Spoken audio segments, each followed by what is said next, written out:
CIA police ने एक और गैंग जो है वो गिरफ्तार किया। तकरीबन 2 से 3 साल से ये लोग शहर के अतराफ में घूम रहे होते थे। तो ये गैंग जो था ये मशहूर था जैदी गैंग के नाम से। लोगों को लूट लेते थे जो ख़ास तौर पर दूसरे शहरों से आए हुए लोग होते थे। मुख्तलिफ इलाके ख़ास तौर पर इस्लामाबाद के जो सराउंडिंग का एरिया है वहाँ पर ये वारदातें करते होते थे। ज़्यादातर इनका जो शिकार होते थे वो लोग होते थे जो पैदल चल रहे होते थे या फिर किसी जगह पर खड़े हो जाते थे किसी सवारी के लिए। ये अंदाज़ा लगाना इनके लिए आसान हो जाता था कि इसकी जेब में पैसे हैं या नहीं, इसके पास सामान है या नहीं। तो जेदी जो है इनमें एक मेन मुलजिम, इसने ये गैंग बनाया और इसमें 3 ख़वातीन शामिल की और ये 6 के 6 लोग रिश्तेदार थे। अस्सलाम वालेकुम जी, मैं हूं नोमान मकसूद। आप देख रहे हैं मेरा फेसबुक और यूट्यूब चैनल। आपने एक पहली वीडियो देखी होगी जिसके अंदर हमने एक हाईएस्ट गैंग का बताया था जिसमें मुलजमान मुख्तलिफ रास्तों पर इस्लामाबाद के ख़ास तौर पर जो रास्ते होते थे उन जगहों के ऊपर ये डकैतियों की वारदातें करते होते थे और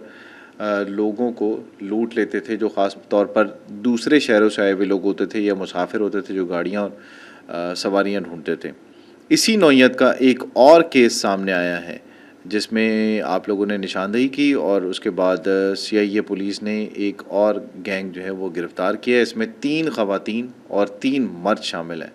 इससे मुतल्लिक आज की स्टोरी आपको बताएंगे। तो चैनल को आपने सब्सक्राइब करना है, फेसबुक पे हमें फॉलो करना है। बहुत सारे आप लोगों के कमेंट्स आए हैं इस वीडियो के अंदर, तो हमने सोचा इस गैंग के हवाले से भी आपको इससे मुतल्लिक इंफॉर्मेशन दी जाए। तो ये गैंग जो था ये मशहूर था जैदी गैंग के नाम से और उसके अलावा इस गैंग के अंदर जो मुलजमान थे वो उल्टी गैंग के नाम से भी मशहूर थे। 6 मुलजमान थे जिन्हें पुलिस ने गिरफ़्तार किया है और इनमें से 3 जो हैं वो ख़वातीन हैं और 3 मर्द हैं।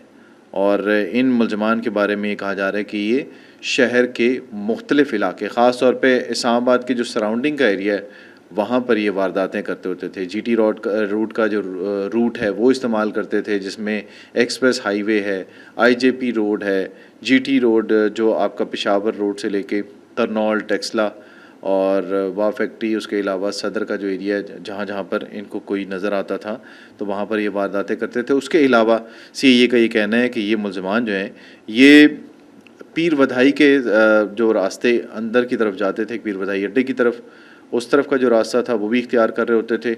और उसके अलावा जो आईजेपी से रास्ते अंदर जाते थे कैरेज फैक्ट्री की तरफ और ढोकसू की तरफ, उन रास्तों का भी इंतखाब करते थे। ज़्यादातर इनका जो शिकार होते थे वो लोग होते थे जो पैदल चल रहे होते थे या फिर किसी जगह पर खड़े हो जाते थे किसी सवारी के लिए। और ये अंदाज़ा लगाना इनके लिए आसान हो जाता था कि इसकी जेब में पैसे हैं या नहीं, इसके पास सामान है या नहीं। तो ये एक वारदात ही की थी जिसकी वजह से ये तीनों मुलजमान पकड़े गए थे।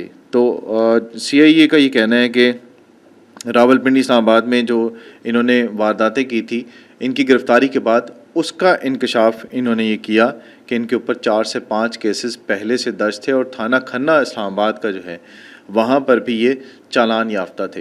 गैंग इन्होंने किस तरह से बनाया? गैंग इस तरह से बनाया कि ये ख़वातीन जो थी घरों में काम करने वाली वो ख़वातीन शामिल की गई इस गैंग के अंदर। तो जेदी जो है इनमें एक मेन मुलजिम, इसने ये गैंग बनाया और इसमें 3 ख़वातीन शामिल की और ये 6 के 6 लोग रिश्तेदार थे। और इन्होंने गैंग बनाने के बाद ये फ़ैसला किया कि ये मुख्तलिफ़ जगहों के ऊपर वारदातें करेंगे क्योंकि इन्होंने इस तरह के गैंग्स पहले से भी देखे थे और ये तरीक़ाकार सारा इन्होंने सीखा। सिर्फ़ इसमें तब्दीली ये थी कि या तो ये बताते थे मुसाफिरों को कि इन्होंने जिस जगह जाना है वो वही जगह है जहाँ पर वो जाना चाह रहा है मुसाफिर, उसको बिठा लेते थे। आगे एक खातून बैठ जाती थी और उसके साथ उस मुसाफिर को बिठाते थे या और पीछे जो थे वो बाकी जो 3 से 4 मुलजमान थे वो मुख्तलिफ़ सीटों के ऊपर बैठते थे। जैसे ही कोई शख्स आके बैठता था दूसरी खातून या दूसरा मर्द उसको दरमियान से जो है वो उसके साथ बैठ जाते थे, दरमियान में वो मुसाफिर होता था। उसके बाद ये उसकी तलाशी लेनी शुरू कर देते थे।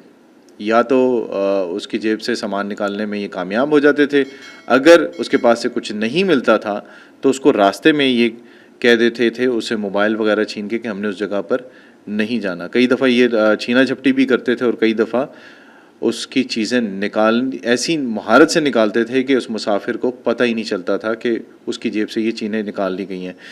आखिरी बार जो वारदात की थी इन्होंने, एक मुसाफिर था चारसद्दा का जिसके पास जेवर था और उस मुद्दई का ये कहना है कि उसके पास से 5 लाख रुपया कैश था और सोने की अंगूठियाँ थी और उसके अलावा बहुत सारा पैसा उसके पास, मोबाइल वगैरह बाकी सारी चीज़ें थी जो इन मुलज़मान ने निकाल ली थी। और इनके साथ एक और मुलज़िम होता था जिसको ये मोबाइल वगैरह जो निकालते थे और जो डिवाइस या लैपटॉप या बाकी चीज़ें निकालते थे वो उस मुलज़िम के हवाले करते थे। सीए का ये कहना है कि इन तीनों जो 6 के 6 जो मुलज़मान हैं जिनमें 3 मर्द और 3 औरतें हैं, इन मुलज़मान को जब पकड़ा गया तो इन्होंने बहुत सारी वारदातों का इंकशाफ किया और इसमें जो लोग शामिल हैं उनके बारे में अगर कोई जानता हो तो वो बता सकता है। जावेद इकबाल एक मुलज़िम है जिसको गिरफ़्तार किया गया है जो कि इस केस का मरकज़ी मुलज़िम है। उसके अलावा शाज़िया है और उसके अलावा इरम है एक ख़ातून और एक रिज़वाना है जिनको इन पुलिस ने गिरफ़्तार किया है।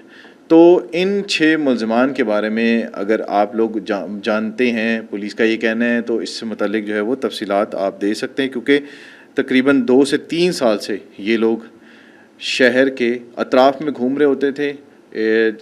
वैन इनके पास होती थी और उसका एक आध नंबर ये लोग मिसिंग कर देते थे या वो नंबर प्लेट हटा देते थे और ये मुख्तलिफ़ रूट्स जो होते थे, अड्डों में नहीं खड़े होते थे, मुख्तलिफ़ रूट्स के ऊपर ये देखते थे कहीं कोई शख्स दरख्त के नीचे खड़ा है, किसी ऐसी जगह पर खड़ा है जहाँ पर कोई स्टॉप नहीं है और या फिर किसी ऐसी जगह से पैदल जा रहा है तो वो उसका इन्हें ये अंदाज़ा हो जाता था कि इसके पास पैसे होंगे या कोई ना कोई सवारी ये ढूंढ रहा है और ये ऑनलाइन कैब बुक नहीं कर रहा, तो इसका मतलब है कि ये इनका शिकार है।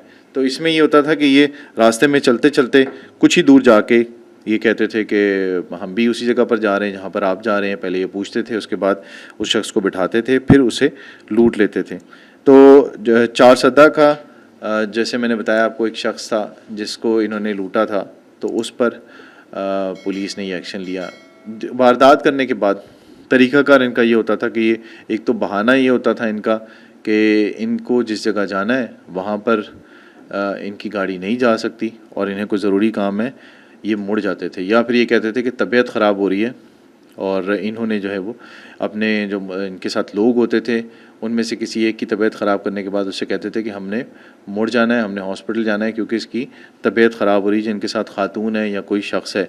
तो उसमें ये होता था कि जो रूट वाली गाड़ी थी उसका ये सहारा लेते थे कि ये रूट की गाड़ी है, हम लोग जल्दी में हैं या ड्राइवर जल्दी में है, साथ एक कंडक्टर बन जाता था, वो कहता था कि हम लोग सवारियाँ इतनी नहीं बिठा रहे, तो यही 4-5 सवारियाँ अगर आपने जाना है तो आप जा सकते हैं, जितने पैसे आप दे देंगे हम ले लेंगे। तो उसके बाद इनकी ये वारदात का सिलसिला जो है वो शुरू होता था। तो इसमें सीआईए का ये कहना है कि इसमें जिस तरह से मुलज़मान ये करते थे, इसमें कुछ टिप्स ऐसी हैं जिससे अगर आप बचना चाहते हो इस तरह की वारदातों से तो बच सकते हैं। इनका तरीक़ेकार ये होता था कि ये एक साथ नहीं बैठते थे, 3 ख़वातीन या 2 ख़वातीन ऐसे मुख्तलिफ़ सीटों के ऊपर बैठ जाती थीं, ठीक है। उसके बाद एक जो वारदात करने वाला शख्स होता था वो ड्राइवर के साथ बैठ जाता था और एक पीछे बैठ जाता था। जैसे ही ये कोई मुसाफिर बैठता था तो उसके साथ बैठ के इस तरह की ये वारदात कर देते थे, उसकी जेब से कुछ ना कुछ निकाल लेते थे।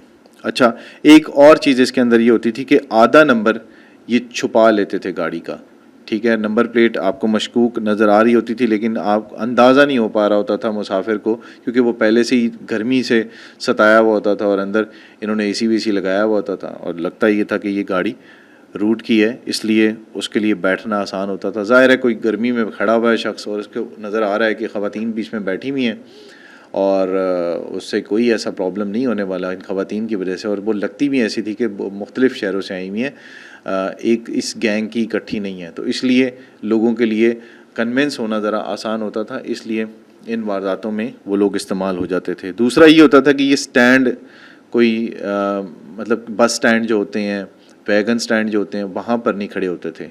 वहाँ पर अगर ये खड़े होते तो पुलिस का ये कहना है कि वहाँ पर खड़े जो लोग होते हैं, जो हॉकर्स होते हैं, सिक्योरिटी होती है, वो पहचान लेती है कि ये रूट की गाड़ी नहीं है और वो उनको खड़ा नहीं होने देते या फिर शिकायत कर सकते थे, इसलिए इनका जो है वहाँ खड़ा होना मुश्किल होता था। दूसरा, इस्लामाबाद की तरफ से एक पाबंदी है कि जहाँ भी जिस रूट की गाड़ी होगी वो अपना रूट डिस्प्ले ज़रूर करेगी।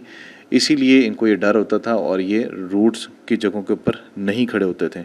तो इसमें पुलिस का ये कहना है कि एक तो आपने जो गैर नमूना नंबर प्लेट है उसमें नहीं बैठना, उसमें भी आपके इस तरह की वारदात का ख़दशा हो सकता है। ख़वातीन अगर बैठी हुई किसी गाड़ी के अंदर और सवारियाँ कम हैं और आपको लग रहा है कि ये गाड़ी किसी ऐसे रूट से आ रही है जिसमें आपको अंदाज़ा नहीं हो रहा कि इन्होंने कहाँ जाना है और वो आपसे वही बात पूछ रहे हैं जिस रूट की तरफ आप जाना चाह रहे हैं, तो वो ये कहते हैं कि हम उसी रूट के ऊपर जा रहे हैं, तो आपने उस तरह की गाड़ी पे नहीं बैठना। तीसरा, इनकी नंबर प्लेट जो छुपी होती है उस नंबर प्लेट को आपने देखना है। अगर आपको नंबर प्लेट मशकूक लग रही हो तो उसमें बिल्कुल भी आपने नहीं बैठना, और रूट के बारे में अगर नहीं लिखा हुआ तो उसका भी आपने अंदाज़ा लगा लेना चाहिए आपको कि ये गाड़ी रूट की नहीं है और ये लोग कुछ ना कुछ ऐसी कोई वारदात हो सकती है।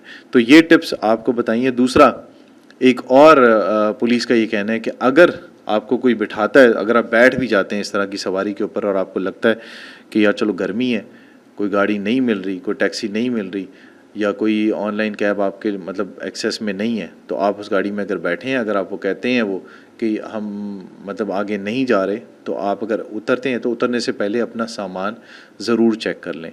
तीसरी मतलब एक और टिप ये बताई है पुलिस ने कि अगर बैठने लगे आप तो गाड़ी की नंबर प्लेट की तस्वीर बना लें और उसके बाद अपनी लोकेशन अपने घर वालों से ज़रूर शेयर किया करें। कोशिश ये करें कि ऑनलाइन बुक कर लें।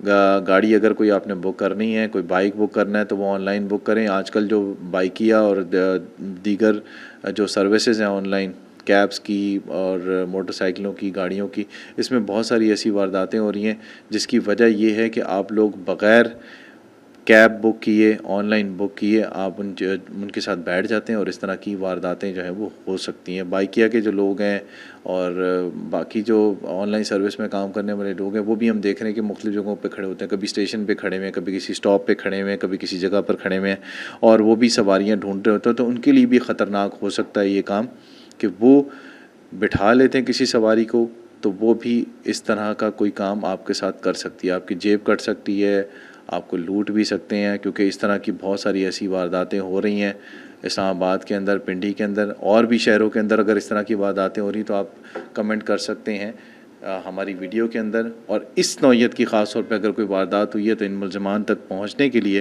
क्योंकि इनमें से एक मुलज़िम जो है वो अभी तक गायब है, उसको पुलिस ढूंढने की कोशिश कर रही है, जिसके हवाले ये मोबाइल और बाकी कीमती अशिया करते थे और वो इनके साथ साथ होता था इस गैंग में। तो उस मुलज़िम तक भी पुलिस पहुँचने की कोशिश कर रही है कि उस मुलज़िम तक पहुंचा जाए, तो उसमें भी आप लोग हेल्प कर सकते हैं पुलिस की। तो CIA ने इन मुलज़मान को गिरफ़्तार किया है, इनसे तफ्तीश जारी है और इनको भी जेल भेज दिया गया। शनाख्त प्लेट वगैरह इनके भी कुछ मुलज़मान की जो है वो हो चुकी है, कुछ की होना बाकी है, कुछ गिरफ़्तार हो चुके हैं, कुछ गिरफ़्तार होने बाकी हैं। तो अगर आप हेल्प करना चाहें तो इस्लामाबाद CIA के ऑफ़िस आ सकते हैं, इन मुलज़मान की निशानदेही कर सकते हैं। अगर आपके साथ कोई वारदात हुई है इस तरह की तो CIA के साथ आप कांटेक्ट करके आप इस नौइयत की वारदात से मुतल्लिक़ उन्हें आगाह कर सकते हैं, ताकि आपकी हेल्प से पुलिस को भी बहुत सारी इन्फॉर्मेशन मिल सके और हो सकता है कि आपके साथ जो वारदात हुई है, इन मुलज़मान से जो रिकवरीज़ हुई हैं वो आप तक पहुंच सके। तो वीडियो कैसी लगी इससे मुतल्लिक़ ज़रूर बताना है। पिछली वीडियो के बहुत सारे कमेंट्स आए हैं, उसके लिए बहुत बहुत शुक्रिया। कमेंट्स करते रहा करें, चैनल को हमारे सब्सक्राइब करें और आपके रिस्पॉन्स की वजह से इस तरह की वीडियोज़ हम आपके सामने लाते हैं जिसमें आपको ख़बर के साथ साथ बहुत सारी इन्फॉर्मेशन भी मिलती है और टिप्स भी मिलती है। तो अगली वीडियो तक दीजिए इजाज़त। अल्लाह हाफ़िज़।